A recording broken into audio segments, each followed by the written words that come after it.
Muy buenos días, tardes y noches. Mi nombre es Damaris Ubarachi, soy parte del grupo 2 y hoy quiero compartir con ustedes un tema importante que está basado en el libro de la Segunda Venida de John MacArthur.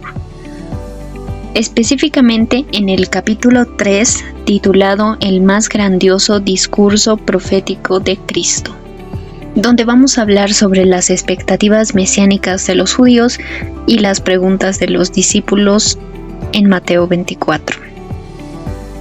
En cuanto a las expectativas mesiánicas de los judíos, recordemos que en los tiempos de Jesús los judíos tenían expectativas muy definidas sobre el Mesías. Ellos lo concebían como un líder político que los iba a librar de la ocupación extranjera y que iba a restaurar lo que habían perdido durante el exilio y la opresión. Esperaban que reorganizara las tribus, purificara a la nación y restableciera el trono de David en Jerusalén. Los discípulos prácticamente compartían estas mismas ideas, porque ellos ya sabían que Jesús era el Cristo anunciado en las profecías. Pero la realidad era bastante dura porque Israel estaba bajo el dominio del Imperio Romano, ya que este estaba en su apogeo.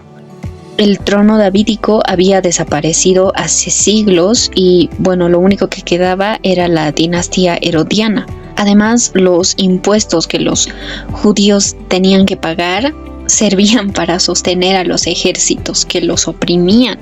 Y obviamente esto generaba tensiones porque por un lado estaba la brutalidad de Roma y por el otro también hemos visto los intentos de rebelión de los celotes.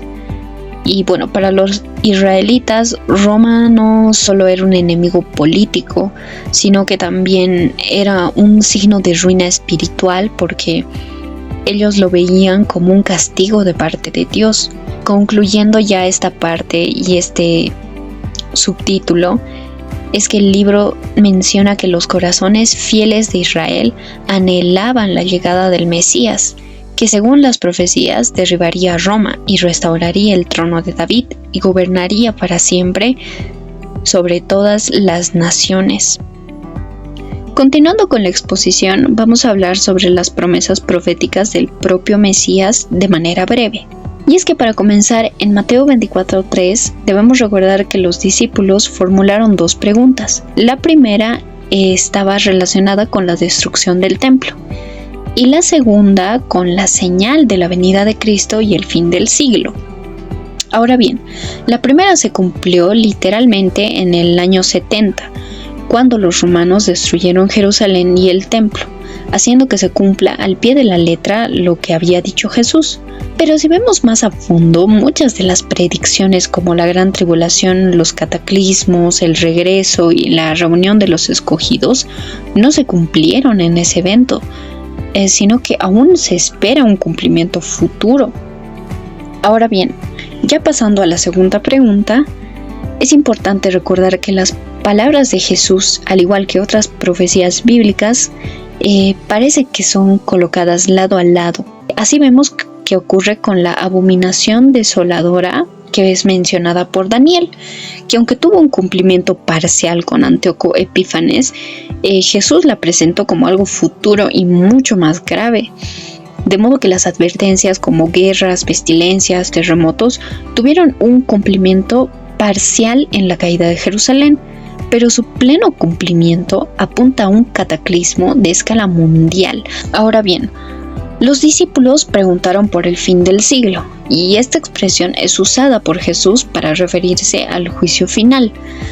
Así, el discurso se enfoca principalmente en la venida de Cristo y el fin del mundo. Para ese punto también es importante mencionar que los preteristas interpretan que todo se cumplió en esa generación, pero esto los lleva a espiritualizar el texto o incluso a negar el regreso corporal de Cristo. Resulta más sensato interpretar el discurso desde una perspectiva futura. En conclusión, el discurso del Monte de los Olivos sigue siendo relevante para todos los creyentes, porque anuncia un tiempo que aún está por venir, en el que Cristo va a regresar corporalmente a la tierra. Muchas gracias por tu atención, que Dios te bendiga y hasta un próximo video.